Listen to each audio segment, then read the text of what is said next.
피해액이 무려 84억 원이라고 합니다. 올해 상반기 기준 30대 피해자들의 피해액은 총 10억 2천만 원으로 집계됐는데 이는 작년 1년 피해액과 같은 수준입니다. 시니어 정보의 모든 것, 걱정마음바 첫째 아들입니다. 정말 조심하셔야 합니다. 피해액이 무려 84억 원이라고 합니다. 예전과 달리 3040 세대들의 피해도 극심하다고 하는데요. 오늘 말씀드리는 몇 가지 무조건 챙기셔서 피해를 사전에 방지하셔야겠습니다. 오늘 내용 궁금하신 분들은 지금 구독, 좋아요 한 번씩 눌러주시고요. 오늘의 걱정마음바 지체하지 않고 빠르게 시작합니다.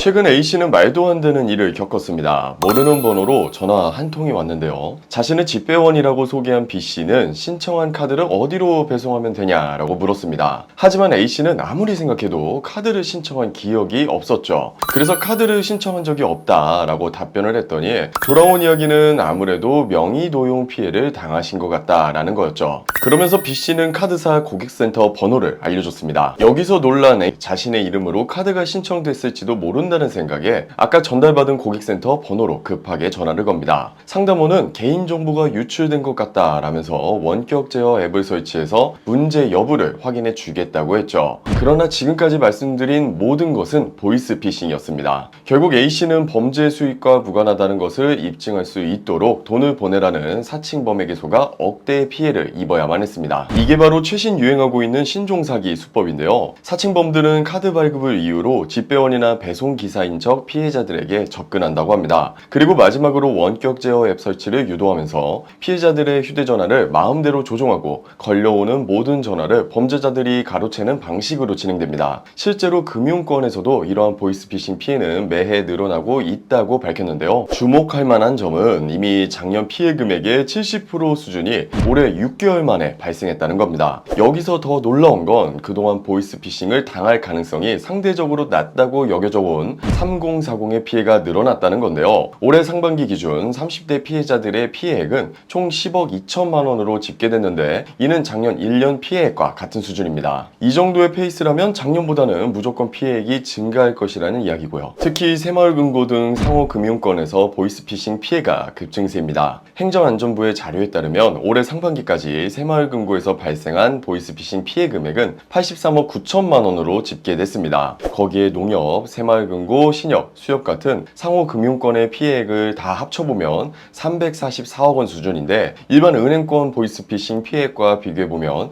상호금융권의 피해가 더 심각하다는 걸 알 수 있습니다. 이러한 이유는 1금융권에 비해 상대적으로 보이스피싱 모니터링 시스템이 부실한 것이 원인이라는 지적이 있는데요. 갈수록 금융소비자들의 피해가 늘어나는 상황에서 드디어 정부에서 칼을 빼들고야 말았습니다. 바로 여신거래 안심차단 서비스를 시행하게 되었는데요. 1금융권 그리고 새마을금고, 농협 같은 상호금융권뿐만 아니라 저축은행에서까지 모두 신청이 가능합니다. 엄빠님들께서 자주 이용하는 은행에 이 서비스를 신청하시면 가입 즉시 한국신용정보원에 안심차단 정보가 등록되고 신규 여신거래가 실시간 차단되어 나도 모르는 사이에 실행된 대출에서 발생하는 현금 출금 등의 금전 피해를 막을 수 있게 됩니다. 프로세스를 간략하게 설명해드리면 먼저 소비자가 기존에 거래 중인 금융회사에 직접 방문해서 여신거래 안심차단 서비스를 신청합니다. 이후 금융회사는 본인 확인 후 안심차단 정보를 신용정보원에 등록한 뒤 소비자에게 등록 사실을 통지하고요. 이렇게 신청을 완료하시게 되면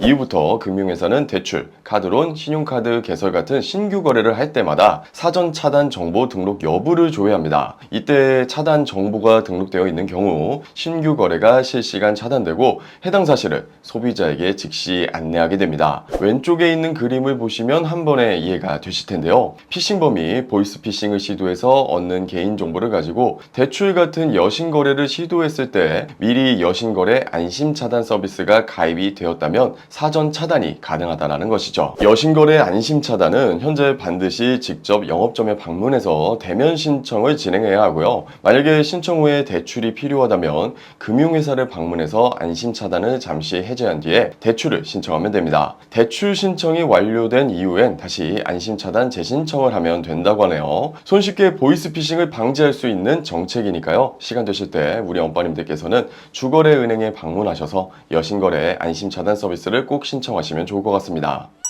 오늘은 올해 바뀌는 은행 업무 방식 중 하나인 여신거래 안심 차단 서비스와 함께 보이스피싱 신종 사기 수법을 같이 알아봤는데요. 주변 분들께도 오늘 영상 많이 공유해 주셔서 억울한 피해자가 더 이상 양산되지 않게 도와주시면 감사하겠습니다. 마지막으로 오늘 영상이 도움이 되셨다면 구독, 좋아요, 알림 설정도 잊지 말고 한 번씩 부탁드리고요. 다음 영상으로 다시 찾아뵙도록 하겠습니다. 감사합니다.